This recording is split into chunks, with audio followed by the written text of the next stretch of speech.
This week on Listening to America, my interview with the director of the Glen Canyon Institute, Eric Balken, for our initiative Water in the West Runs Dry. Balken believes Glen Canyon Dam should be re-engineered to pass the water of the Colorado River, including its immense silt load, around Glen Canyon Dam. Given the over-allocation of the Colorado River, and now global climate change, it will be impossible, experts say, to keep both Lake Powell and Lake Mead full. Time to face reality in a creative way, says Balken. He believes the water crisis is actually an opportunity to undo one of the greatest industrial mistakes in American history. What if we emptied Lake Powell and created Glen Canyon National Park in one of the most beautiful canyons of the world? We'll talk about it. All that and more on this week's Listening to America.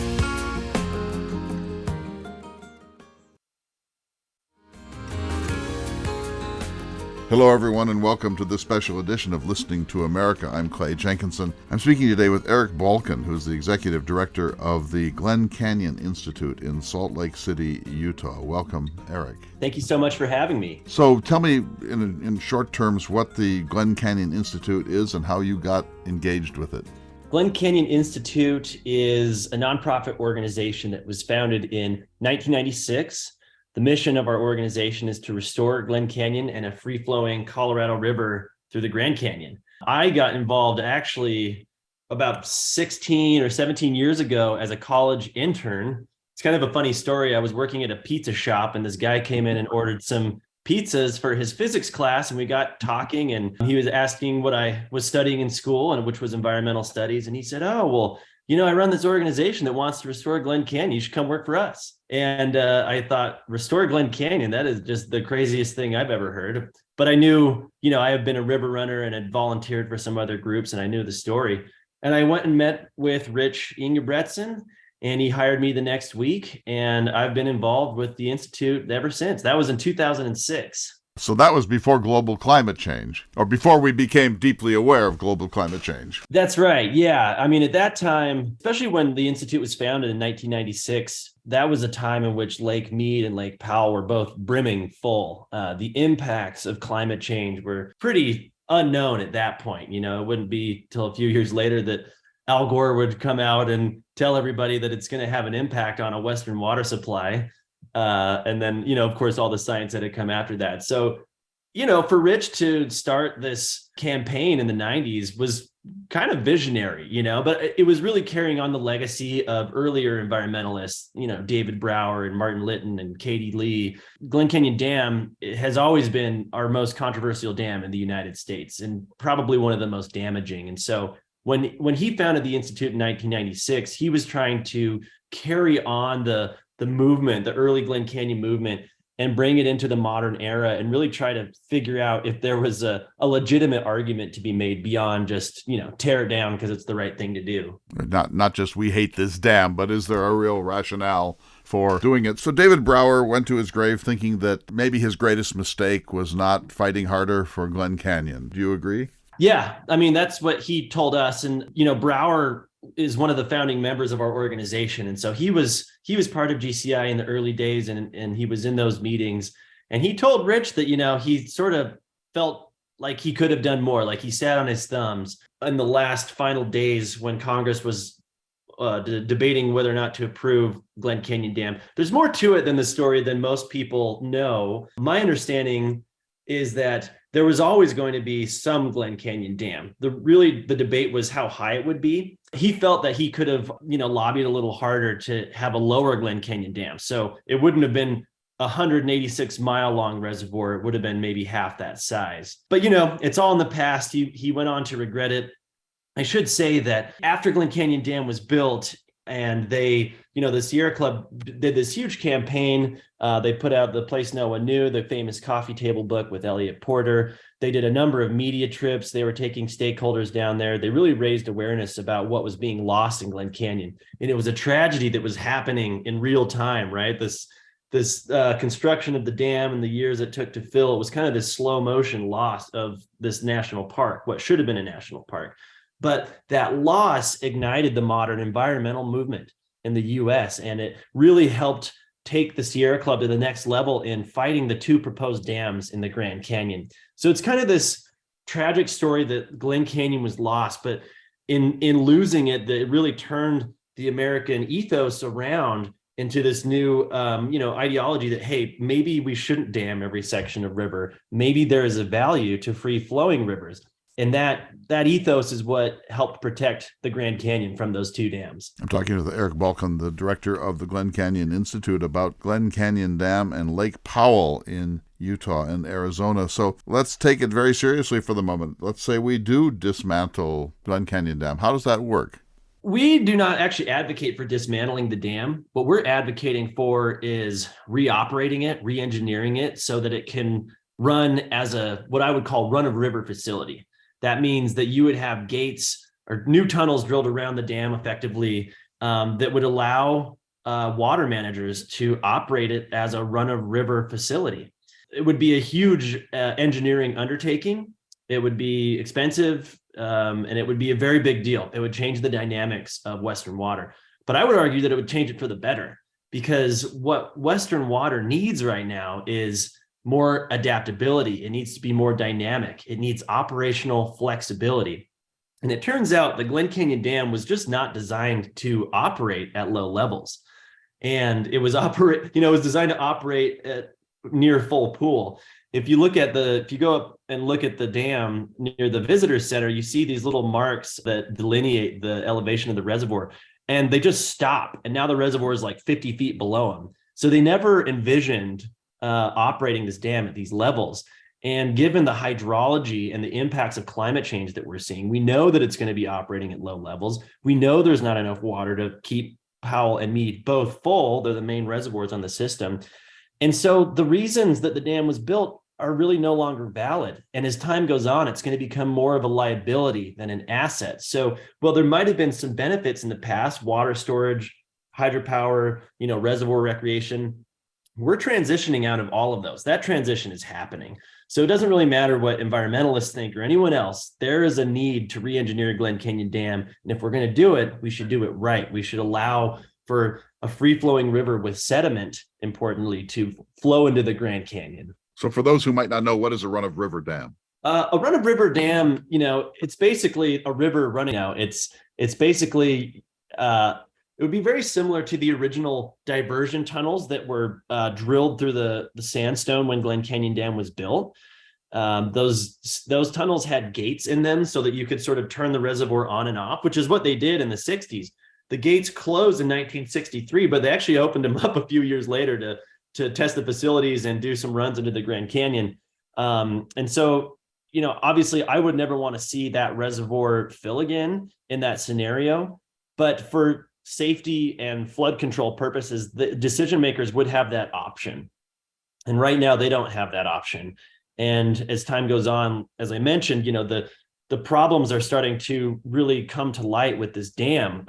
At low levels, near dead pool, it physically cannot deliver water downstream. Forget about hydropower generation. That's the least of our worries. And it creates all these problems upstream. Glen Canyon Dam is blocking all the sediment in the Colorado River and backing it up in Glen Canyon. And we sort of think of sediment as a problem to be dealt with, this mud, but sediment is the life force of the river, of river ecosystems. It's what carries the nutrients that, feed the bugs and the plants and everything. The base of all that trophic structure comes from nutrients in sediment. And since Glen Canyon Dam was completed, we haven't had a real sediment load in the Grand Canyon. So all the sediment in the Grand Canyon today comes from the side tributaries, and it's like 5% of the original load. So, that's not a problem that the Bureau of Reclamation or other decision makers have thought about a lot, but we have a sediment accumulation problem in Glen Canyon. We have a sediment depletion problem in the Grand Canyon downstream. So in thinking about the future of Glen Canyon Dam and the Colorado River, that is a problem we have to be solving for, and it cannot be ignored anymore. So let's say that the President of the United States and the Congress and the Bureau of Reclamation called you and said, let's do it. Let's do a run-of-river dam. How much water does Glen Canyon Dam store then? It has the capacity to store almost 25 million acre feet, which is huge, right? This is the second largest reservoir in the country. An acre foot, for those who are not water geeks, is enough water to fill an acre to 1 foot. And it depends on where you would be, but it would supply enough water for a family of 2 to 4 for about a year. Right now, though, the active water storage in the reservoir, I think, is about 6 million acre feet, or a little bit less than that. Today, the reservoir is only 22% full. Hydrologic projections and climate scientists that are looking at runoff in the Colorado River, they say that it's never going to be full again. It's really kind of forcing all of us to rethink the purpose and need of all of those dams along the Colorado River. Yeah, but let's say we do this. So will what's now Lake Powell revert to river except in extreme wet years where we need to store for floods? That's a really good question. We can't predict the hydrology of the Colorado River. Climate change has had some predictable impacts, and it's had some really unpredictable impacts. With climate change and the warming that we're seeing, the aridification in the Colorado River Basin, we can't predict precipitation. It's just too hard to predict. But what we can do is look at the warming trends. We're seeing earlier spring runoff. So 75% of the Colorado River comes from snowmelt. A snowpack is the best reservoir there is. It's the most efficient. It's the natural water reservoir, right? But when we have warmer springs and earlier springs or earlier warming in springs, we see less earlier runoff and less runoff overall. So we're seeing that depletion in the runoffs over time. And so if we imagine a future where that trend continues, we might never need that reservoir again. Like, we just don't need the storage. So right now we have over 50 million acre feet of storage between Powell and Mead, but we are only using 30% of it. So if you were to completely drain Lake Powell and put that water into Lake Mead today, Mead would only be about 50% full. In that climate hydrology, it's very likely that we wouldn't need that second reservoir anymore. It could be used as a backup facility. But on any given day, the river would be a river where now there is Lake Powell. Exactly. And that's already happening. So upstream, as I mentioned earlier, when it was full, Lake Powell was about 186 miles. That's how much of the Colorado River it inundated. It's huge. That is a massive reservoir. But today it's closer to 146 miles long. So on the upper stretches of the Colorado main stem, you have almost 40 miles of a free-flowing river, and that river is coming back to life. We have a group that we work with called the Returning Rapids Project, who has been down there documenting the return of the Whitewater Rapids and the return of cultural sites, ecosystems, all of that. It's coming back to life. It's doing it on its own. And so it's a really encouraging and inspiring process to see. We know that the potential for the river's return is there. And that's just on the main stem, I should say. I mean, Glen Canyon is the meeting place of all these rivers, the main stem Colorado, the San Juan, the Escalante, the Dirty Devil, not to mention the 100+ side canyons, most of which have flowing water. Glen Canyon is the heart of the Colorado River ecosystem, and there's so much riparian restoration that's happening with the fall of the reservoir. We need to take a short break. I'm talking with Eric Balken of the Glen Canyon Institute. We're talking about Glen Canyon Dam and Lake Powell and the future of the Colorado River Basin. You're listening to America. We'll be back in just a moment.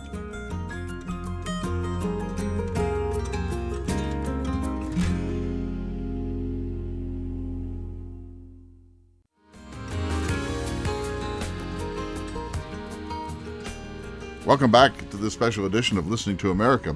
Eric, I was just at Page. In fact, I went out in an excursion boat on Lake Powell. I had never done this before. I was reluctant because my view is basically David Brower's, that this was a mistake. But it's a mistake that was made, and now 30 or more million people depend upon the flows, the water that can be delivered by the Colorado River. And the people that we talked with down there said it ain't going away.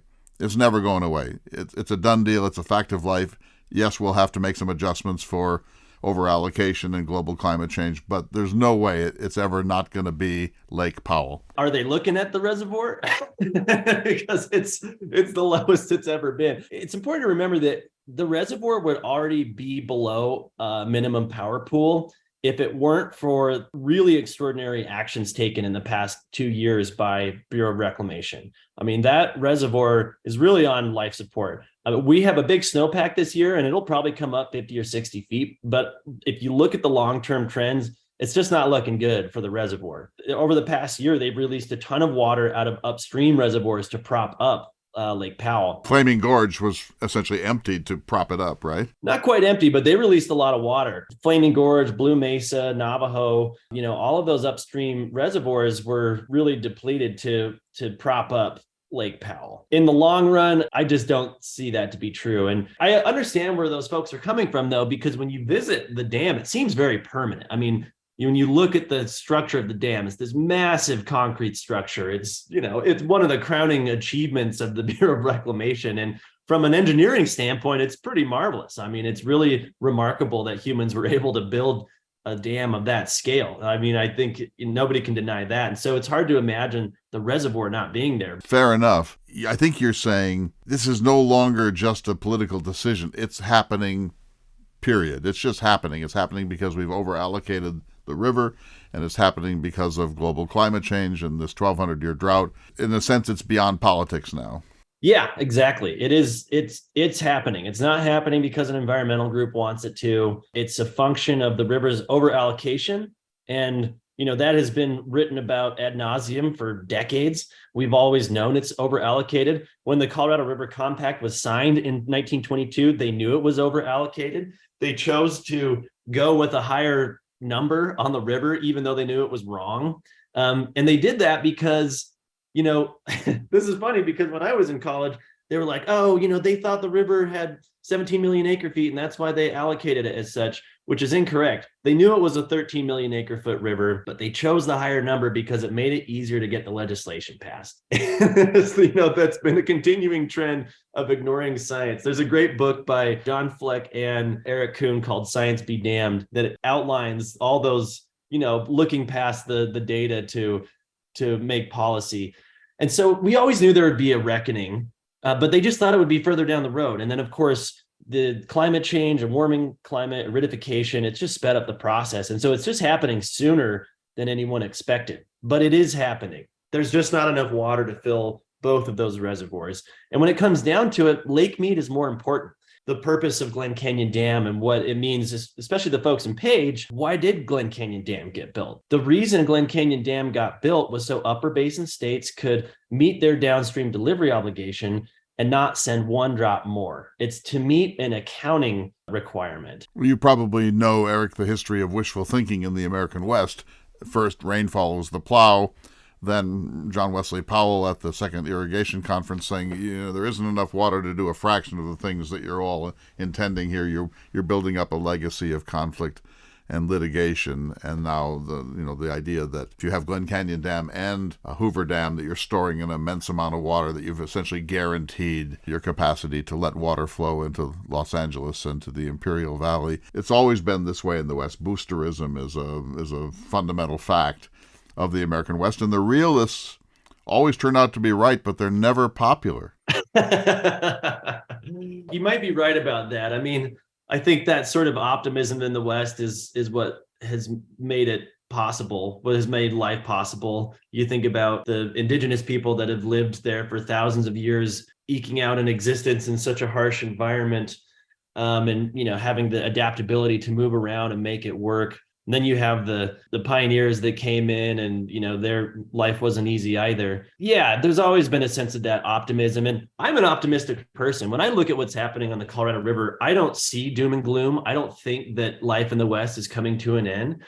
We just have to adapt, but we are very done with water in the West. I think that's lost on a lot of people, that's like, oh man, it's drying up. What are we going to do? We are very done with water. There's a lot of low-hanging fruit that we could really tackle to solve this problem and live within our means. And, John Wesley Powell had some really prescient ideas. He said we shouldn't build big dams. We should build dams that are 50 feet. We should look at, instead of like arbitrary state boundary lines, we should divide up communities by their basins, their water drainages. And, that idea is kind of based around like living within the means of the hydrology, which I think is a pretty provocative idea. Most of our water is used for agriculture. Most of that agriculture is growing hay for cattle. There are economic alternatives to it. We've incentivized water waste in the West. And it made sense 100 years ago. The federal government wanted to encourage people to move out west. We wanted people to encourage people to develop water, put the water to a beneficial use, and be economically productive. That doesn't make sense anymore, and so we need to adapt that. But we have the tools to do it, and I'm sure that we will do it. So you pointed to John Wesley Powell's famous 1878 Arid Lands Report, in which he argued that instead of dividing the rivers into blockish states where there will be conflict and litigation, we should have watershed commonwealths, at least an upper basin and a lower basin commonwealth, a Yellowstone Commonwealth, a Missouri Commonwealth, a Snake Commonwealth, and so on. Well, of course, that didn't happen. And he loved dams. He seems to have thought that a cubic inch of water that reached the sea might have been wasted, but he wasn't talking about gigantism, industrial gigantism. He was talking about something much more modest in scale. Let me ask you this question. Have you ever been out on Lake Powell? Oh, yeah. I've spent a lot of time on the reservoir. I started doing trips down there probably 2007-ish. And I can't even count the number of times I've done trips down there. But a lot of the work we do with survey work and taking stakeholders down there and documenting return of the canyons, a lot of that is accessed from the reservoir. And when we started doing it, I was kind of like you, where I never went there for fun as a kid. I was always into like national parks, and then I got into running rivers. And I've always considered Powell to be, this kind of scourge on the Colorado Plateau. It was what did Ed Abbey call it? The Blue Death. It was sort of like a graveyard that I never wanted to go to. And so I felt conflicted when I started, going down there for work. But as you mentioned, it's there. And if it's there, I think people should use it. And I should say, I understand why people like it in a really messed up way. It is beautiful, because I think Glen Canyon is probably the most beautiful canyon in the world. And so if there's a reservoir in it, guess what? That's going to be the most beautiful reservoir in the world. That doesn't mean that it's right that it's there. It's a place of contradictions, like that dramatic blue water against red rock. There's really not that many places in the world that have that. And I see why people are so drawn to it. But when I see that, I know what's underneath, and I know that it's a very unnatural environment. It's a clogged river. It's Katie Lee said that water needs to flow. It's like blood in the human body. And once it's backed up, you have an aneurysm. And that's how I feel about the reservoir. Talking with Eric Balken of the Glen Canyon Institute. So I was on the lake for half a day, and we went to some beautiful side canyons, and our host was a terrific guy. I just have to say it is astonishingly beautiful and maybe unique, as you say. What else in the world is quite like it? That blue water against a somewhat different blue sky, and then all those colors of sandstone, and maybe more beautiful right now than ever, because at the lower levels, all these side canyons are kind of opening up again, and you're seeing things that wouldn't have been really accessible 20 years ago. I had to fight with myself, because I get it. I get why people want to roar around in power boats and cruisers, and I get why it's one of the great recreational destination points in the United States.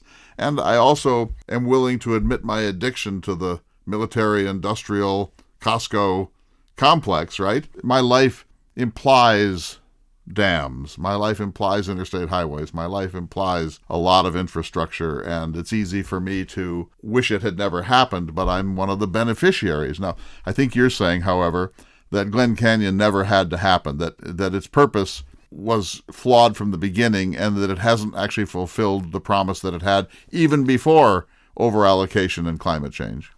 In a way, I don't think the sacrifice of Glen Canyon was worth it. But it did store water for decades. That much is true. What's important is what it's going to do for the next 50 years, though, right? The Bureau always makes the point that, hey, look, it got us through some dry years, and it stored water in flood years. And that's true, right? Like, I don't think the sacrifice was worth it. I think we could have been smarter with water or stored it elsewhere. There's a lot of things that could have gone differently. But what I'm really focused on is, what is Glen Canyon going to look like in the next 50 years? Because we don't have excess water to store anymore. Hoover Dam and Glen Canyon Dam were built to store excess water, and there is no more excess water. It's a fundamental change in our hydrology. It's a fundamental change in our policy towards how we manage water. And it's just not the same as it was before. A lot of our work is really just helping people realize the value of Glen Canyon beyond a storage tank. that beautiful image of red rock against that blue water, it's lifeless. You don't really hear songbirds. You don't see trees next to the water. It is unnatural. It is a dead zone. We're seeing full groves of cottonwood trees and willow trees coming back to life. I mean, there are stretches of these side canyons that have now been out of water for 21 years. And when you get up into those areas, you can't hardly tell that there was ever a reservoir. And so when I think about what's happening at Glen Canyon, that's what I think about. I think about the ecological rebirth. I'm not thinking about abandoned boat ramps and abandoned marinas, because that era is coming to an end. The Bureau of Reclamation recently proposed some ideas of how to re-engineer Glen Canyon Dam. They know what's happening. People who love the reservoir, and I have no ill will against them. I know why they love it. I get it. But the transition is happening. So that's not the story being told at the Carl Hayden Interpretive Center. We were there, and their story is it goes up, it goes down. These are cycles. There will be wet cycles. This is a dry cycle. This is why we built it. Yeah, and I'm not saying that they're lying about that. There was a really great paper from Jack Schmidt of Utah State University that came out, I think, last year or the year before. I believe it was White Paper 6. And they basically looked at the Bureau's 24-month projections of reservoir levels. And they're wrong most of the time. And the reason they're wrong isn't because they're bad at their job. I mean, some of the smartest minds work for that agency. The reason they're wrong is because those projections are based off of statistical analysis of the past 30 years. And the past 30 years are not the same as where we are right now. And that's the wrench that climate change has thrown into the system. We live in a different hydrology. It's just warmer on average. So we're seeing, I mentioned earlier spring runoffs, but we're also seeing soil moisture depletion. And so now our runoffs are less efficient. So in the past few years, we've actually had pretty average snowpacks in the Colorado River Basin, but the runoff has been below average. And that's what's really scary from a water management perspective, because the soil is essentially getting depleted from moisture in this warmer environment. And when the snow does run off, it acts like a sponge where it actually absorbs the water and it doesn't flow into the river. And then when you couple that with other things like dust on snow events, where you get that dust on the snow, it melts rapidly, all of these factors, we just live in a different world than we did even 10 years ago. Right now, we have this huge snowpack in the Colorado River Basin. It's like 150% of the median. And a lot of people are like, hey, this is it. This is our year. We're going to see the reservoirs come back up. And it's going to be interesting to see what happens. But even though we have this huge snowpack, we still have aridification. We have dust on snow. We have soil moisture depletion. And we'll see what happens at the end of the year. But if this huge winter doesn't produce a huge runoff, I think that's going to be a big wake-up call to everyone in the basin. It's going to be a wake-up call. It's also going to be a kind of death knell for a lot of people, because when we were on this journey, almost everyone who wants Lake Powell to remain is just thinking of this as, oh, thank goodness, this might be the reprieve we need. This might be the start of something that will refill these reservoirs. And if it turned out like at the end of this year that the Glen Canyon rises only by 25 feet, I think there will be a deep consternation in Page.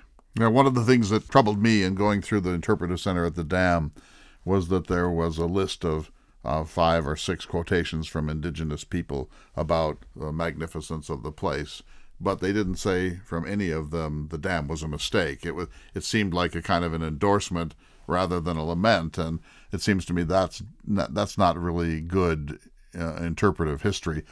Let me ask this question about compromise. So the Bureau of Reclamation is looking at this because they're realists. When we were out there, our boat guide said, well, look, we're still on 350 feet of water here. It's not as if we're, in 10 feet of water. There still is an amazing recreation industry here. What if it was a run-of-the-river dam to a certain degree, but they kept a pool of 150 feet so that there could still be a residual recreation industry, but that there would be a lot of restoration? It would not be a complete loss of the lake. So there are a couple problems with that. And it kind of gets back to the engineering of the dam and the realities of the Colorado River.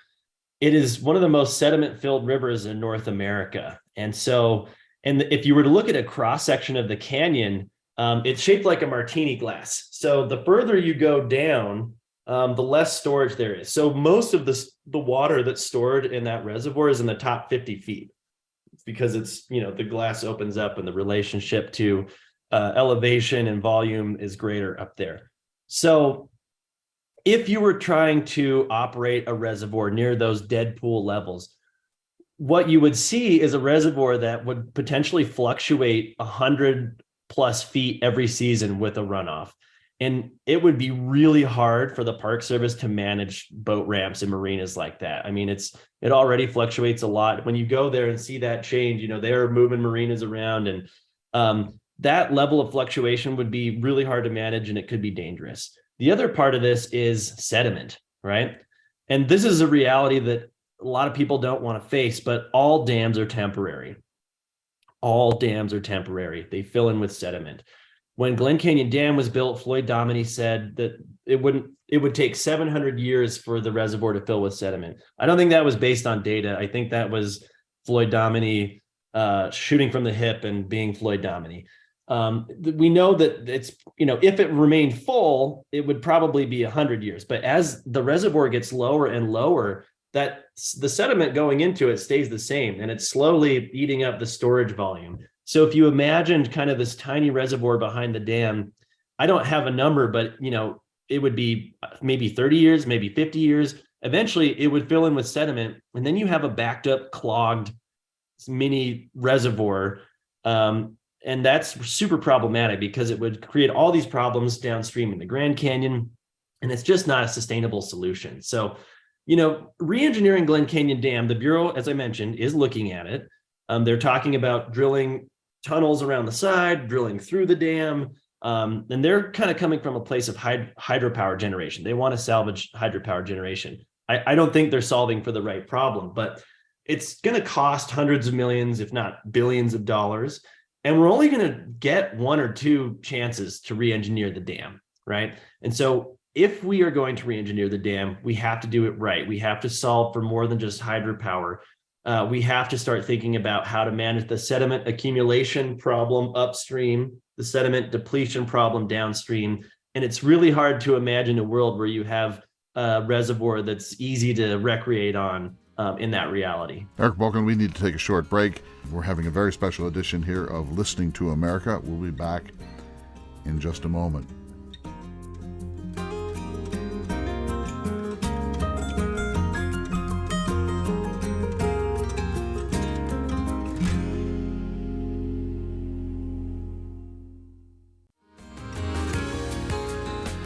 Welcome back to Listening to America. I'm with Eric Balken, who is the executive director of the Glen Canyon Institute. We were talking about sediment before we took our break.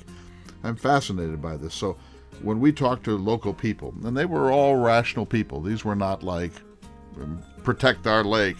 They were trying to figure out what do we do in the face of over-allocation and global climate change and clearly reduced flows. But the one thing they just scoffed at was this idea that there is a glacial mud pack moving slowly towards the dam face. They said that's just not the hydrology of the thing. Of course it's silting up, but we're talking about hundreds of years here, and there's kind of an alarmism about this tsunami that's coming towards the face of the dam. There has been some initial measurements from some folks at University of Utah. There is a lot of sediment being deposited up on the main stem Colorado and the San Juan River. It's a tricky thing to calculate because when you're talking about the scientists don't really like that term, the mud glacier, right?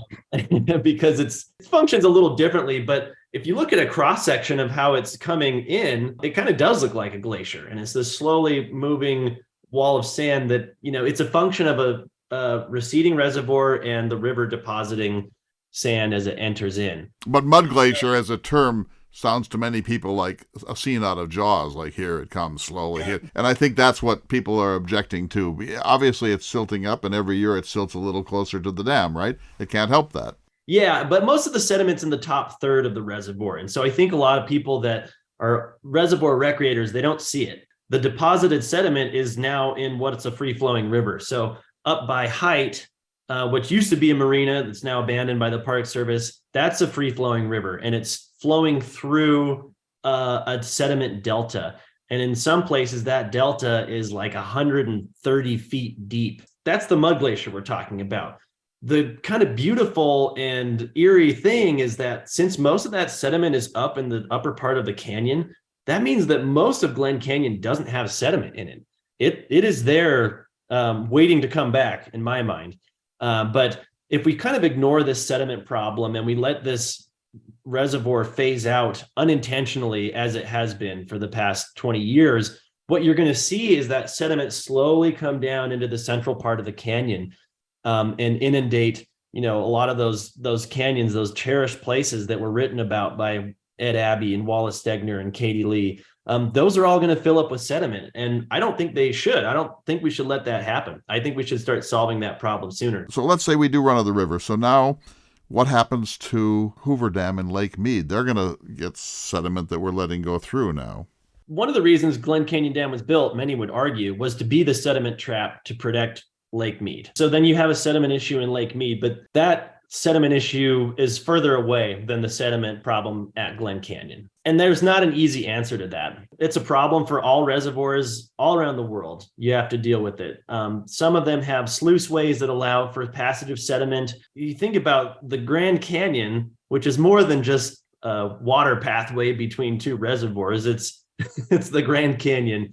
And it's been so adversely affected by Glen Canyon Dam. And a lot of it is that sediment that's being blocked. For millions of years, the ecosystem in the Grand Canyon and those endemic fish species that exist nowhere else in the world, they evolved in warm, silty water. And the water that comes out of Glen Canyon Dam is cold, clear water, and it's had a terrible impact on that ecosystem. So if we imagine the sediment flowing through the Grand Canyon again, it would restore beaches, which is important to protect archaeological sites. It's also important to, help that ecosystem rebound, which is a hard thing to imagine for most people because for the scientists working in the Grand Canyon, there are many scientists working in the Grand Canyon, and most of them have not contemplated this possible future where there's natural sediment flowing through there again. It would be a very big change in the paradigm. Millions of people go through the Grand Canyon on different types of craft, from wooden dories and all the way to the super rafts. What will that recreation look like if there's a run of the river change at Glen Canyon? What's it going to be like to be on the Grand Canyon when sediment is flowing again? Well, there will be beaches again.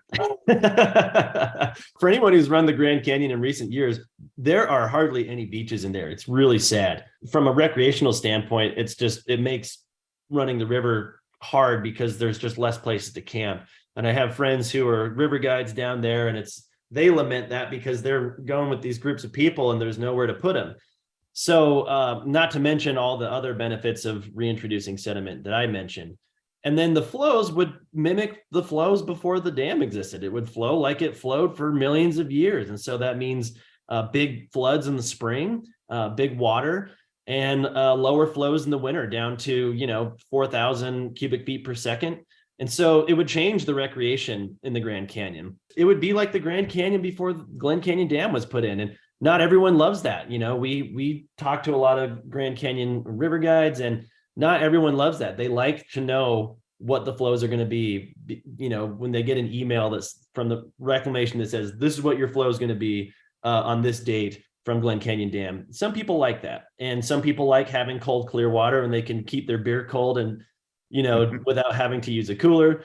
And that is what it is. So it would be a different experience, but it would still be an incredible experience. Talking with Eric Balken, fascinating conversation. I first got interested in this by reading Deadpool by James Lawrence Powell. He's become a friend of mine, and this was well before we became super alarmed by global climate change. And he said, look, just because of over-allocation and the change in hydrology, you can have one of these two reservoirs, but not both, period. That was 25 years ago. And so he's been vindicated in a massive way, hasn't he? Yeah, I reference that book a lot. I call this like the most predicted disaster of all time. Everybody knew this was going to happen. They just thought it would happen in the next generation's lifetime. I once did a presentation at Glen Canyon Dam. It was this group of students that came in, and they got a tour from this guy who had been giving tours at the dam for like 50 years. He's an older gentleman. And they said they asked him about climate change and what is going to become of the canyon and the dam and all that. And his response was, well, I'll be dead when all that happens, so I haven't thought about it. And I think that's really telling. I think that's sort of reflective of a lot of folks' approach to what's happening. Like everybody knew that the river was over allocated, that there would be this day of reckoning, but there was always going to be the next generation. Well, guess what? It's my generation. And I think that, it's a crisis. It's a huge challenge, not just at Glen Canyon and Grand Canyon, but for the whole basin. But it's an opportunity. So the argument that you're making is so intriguing to me. You have all those other national parks right there. Glen Canyon, by everybody's historic standards, was one of the great jewels of the canyon system in the country and deserves to be a national park and just wasn't for reasons that we can understand. But this argument is not very widely understood or even recognized in American life. If you look at the national media, New York Times reporter flies out, talks to some people, takes pictures of the bathtub ring, writes about the crisis, and that's sort of it. Why hasn't this argument that this could be a win-win situation, why isn't this argument getting traction around the country? I know it is in your world, but your world does not represent America, right? Well, I think it's starting to change. I will say that it's starting to change. And the reason it's changing is because people are seeing Glen Canyon. The most impactful work that we've done is just taking stakeholders down there and just showing them the place. I don't really have to say anything. We had that great article from Elizabeth Colbert in the New Yorker. I had the opportunity to take CBS down there and Nate Rott from NPR. And you kind of get down there and they're just like, well, what are we going to see? And I'm like, just wait. When they see it, like when they see places like Cathedral in the Desert or Lagorce Arch or Gregory Natural Bridge, when they see 50-foot tall cottonwood trees and they see flowing streams in places that used to be under 100 feet of water, I don't need to make the argument. They're like, wow, this feels like a national park. Like I know of a bunch of places that are protected land that don't, hold a candle to this. For the broader American public, that they're not warming to the idea yet, is that they just haven't seen it. And it's just going to take time. The alarmists, the ones that are being actuated by fear of change, maybe we should say, are saying, look, you got 40 million people downstream that depend upon this system. What are they supposed to do? Are they supposed to depopulate and go back to Ohio? I think you're going to say that's not even in the cards. No, not at all. The 40 million people that rely on the system, they don't necessarily rely on Glen Canyon Dam. That's a point that really gets sort of lost in the discussion, right? People are like, oh, well, 5 million people rely on Glen Canyon's power. That's not true.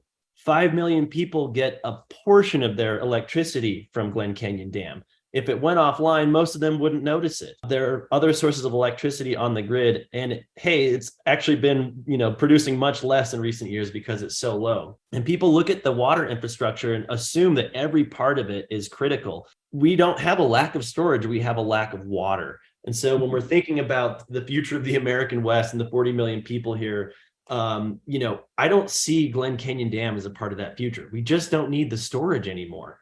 And it's also, our values have evolved. When the dam was commissioned in 1956, there was no environmental laws. There was no Endangered Species Act. There was no NEPA. There was no Clean Water Act. None of that existed, right? And so valuing those natural qualities just wasn't a part of our value system. And that's changed. Not to mention the impacts to cultural sites for indigenous people, the impacts to indigenous people, a lot of their ancestors are buried in there. A lot of Native American people lived in Glen Canyon. They had orchards and farms and houses there. And, all of that, it was just not part of our value consideration. So not only thinking about the infrastructure changes on the Colorado River, but our value changes and how we think about the value of water economically as far as agriculture use. We have to evolve our system to not just incentivize people to use water at all costs for beneficial use. There's this case study that, if you think about like the Pinal County farmers in Arizona, I heard this interview on NPR with a farmer that was like, man, I've been growing alfalfa and cotton here for 100 years. And then all of a sudden the water turned off this year. Like, what are we going to do? And to me, that is emblematic of just dumb water policy, because the reason that they were watering these thirsty crops was because the government incentivized it, right? They're getting water at below market rates. In the case of cotton, sometimes the government guarantees a purchase price for that cotton. So subsidized going in, subsidized going out. And these subsidies distort the actual free market value of the water. And we have to evolve past that. And, I think the American West is going to do fine. We're going to be growing less hay, and we're going to, it's going to look different, but we have the tools to do it. I'm very confident that we can prosper out here. And on the depopulation argument, of course, 70% of all the water is used for agricultural purposes. Some of that alfalfa is being shipped out of the country to places like Japan and China. When people say, "Oh, our food supply," that's sort of a distortion of the truth, isn't it? Yeah, the food supply is distorted, and we talk about that a lot with the Imperial Irrigation District. It's the single biggest user of Colorado River water. I think they get 4.1. I think that district alone is. Yeah, I don't know what the number is, but I know that they're the single biggest user, and they, of course, say we grow 15% of the nation's crops. And but I've heard some people push back on that because a lot of that is alfalfa, right? And it goes as a feed crop to feed cattle. And so you kind of get into this argument about eating meat. And, when it comes to like the population argument and eating meat, I mean, I just had a kid. I hope to have another kid. I think people should have kids. I don't think we need to depopulate. I also like eating the occasional hamburger, but maybe it should cost more, Maybe you should eat a hamburger, if it costed a little bit more because the water that it took to make that burger was more expensive, then it would incentivize folks to maybe eat like one less hamburger per week, just as a simplistic kind of breakdown of what those impacts would be. It doesn't mean that you stop, all cattle farming and all stuff like that. It just means that the economic incentives have to evolve. Yeah, you're channeling your inner Michael Pollan. Now, let's go to John Wesley Powell for a moment. We just have a couple of minutes remaining. I'm so appreciative of your time today. So Powell goes through in 1869 and again in 1870. His journey is famous, almost universally celebrated. I've asked you this, and I really want you to dig in a little. He would not like the idea of the lake being named for him, I think. What's your view? Well, I think he would hate it. I try not to call it Lake Powell. For one thing, it's not a lake. It's a reservoir. It's not natural.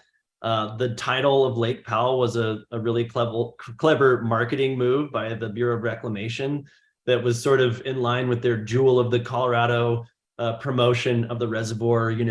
They had a Native American dude standing on sitting on his horse in front of the reservoir saying, "Oh, we welcome this new reality." Like, it is such a distortion of the truth, and it masks the terrible impact that this dam has had on the Colorado River.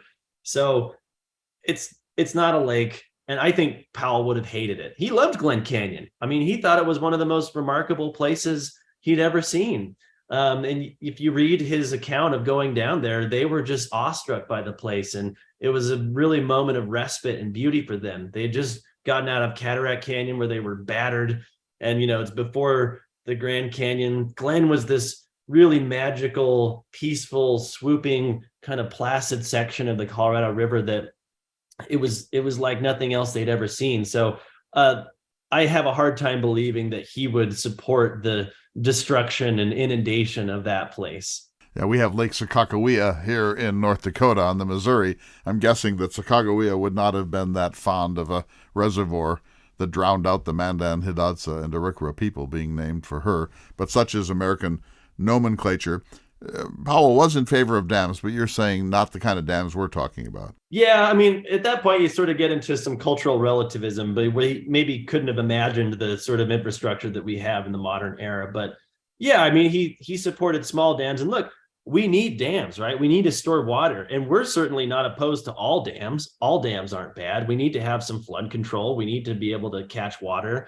But I think smaller dams are better because they sort of localize the water use, and they sort of connect people to their water source. Like in Salt Lake, for example, we have dams in all of our creeks around here, and those aren't bad. Those are small reservoirs, and we need them. But I think the era of big dams has definitely come to an end, and a lot of people would argue it ended with Glen Canyon. Their impacts are so great. It's just now that we value other things besides conquering nature, and we're seeing that nature actually might be conquering us in some ways. I think it's forcing us to rethink those big dams. Or maybe we should call it Lake Domini, and you say lake is a misnomer in and of itself. A lake is a living thing. This is not a living organism, right? Yeah, call it Domini Reservoir. Maybe we'll call it that. I'm sorry to say we're out of time. I so appreciate you. What website should people go to if they want to follow your work? They can learn more about us at glencanyon.org. We're on Facebook and Instagram and all those places. We're at Glen Canyon Institute. Give us a follow. We send out a monthly email to keep people up to speed on what's happening in the canyon and on the river. I would encourage you to get on our newsletter, and feel free to reach out to us if you're interested in volunteering or learning more about our work. We'd love to hear from you. Hey, Dennis and I want you to take us on that one of your tours on the lake. Have you ever been to the Music Temple? Music Temple is still underwater, but there's some question about what the actual elevation of it is. But right now the reservoir is just about at the lowest it's ever been since it began filling in the 60s. So maybe it's starting to come out. We got to go down and see. One of these days. Thank you so much, Eric Balken of the Glen Canyon Institute. We'll see you all next week for another important edition of Listening to America.